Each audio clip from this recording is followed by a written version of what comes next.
ఏడుపాయల జాతర కోసం భారీ బందోబస్తు ఏర్పాటు చేసినట్లు మెదక్ ఎస్పీ ఉదయ్ కుమార్ రెడ్డి తెలిపారు. మెదక్ ఎస్పీ కార్యాలయంలో ఆయన మీడియా సమావేశం నిర్వహించారు. 900 మంది సిబ్బందితో 2 రోజుల పాటు 4 విభాగాలుగా జాతర ఏర్పాట్లు చేసినట్లు చెప్పారు. జాతరలో ఎలాంటి ఇబ్బంది కలగకుండా అన్ని రకాల సౌకర్యాలు కల్పిస్తున్నామని, భక్తులు భక్తి శ్రద్ధలతో శివరాత్రి వేడుకలు జరుపుకోవాలని కోరారు.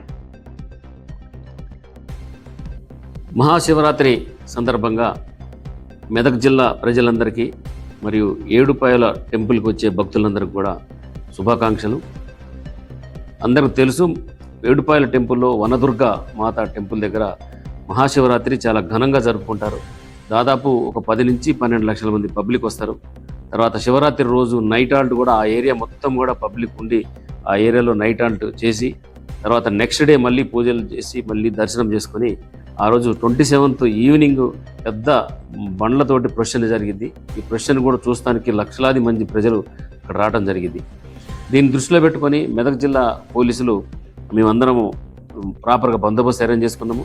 దాదాపు 900 మంది పోలీస్ సిబ్బందితోటి 3 రోజుల బందోబస్తు. రేపు 25వ తారీఖు రోజు పోలీస్ సిబ్బంది అందరూ రిపోర్ట్ చేస్తారు. అక్కడ వాళ్ళకి రేపు సాయంత్రం షిఫ్ట్ నుంచి బందోబస్తు స్టార్ట్ అయ్యి 27వ తారీఖు నైట్ వాళ్ళ బందోబస్తు ఎండ్ అయింది.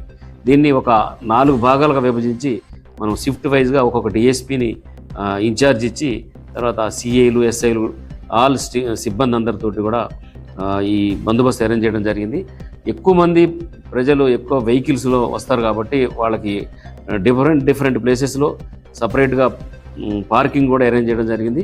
ఆ పార్కింగ్ని ప్రాపర్గా సద్వినియోగం చేసుకుని ఎక్కడ కూడా ఏడుపాయల టెంపుల్ దగ్గర చిన్న రోడ్లు ఉంటాయి కాబట్టి ఆ టెంపుల్ దగ్గరికి వెహికల్స్లో పోకుండా కొద్ది దూరంలోనే మేము సూచించిన పార్కింగ్లోనే పెట్టుకొని అక్కడికి వెళ్ళి ప్రశాంతంగా దర్శనం చేసుకుని వచ్చి ఉండాలని నేను అందరినీ కూడా ప్రజల్ని పోలీస్ డిపార్ట్మెంట్ తరఫున కోరడం జరుగుతుంది.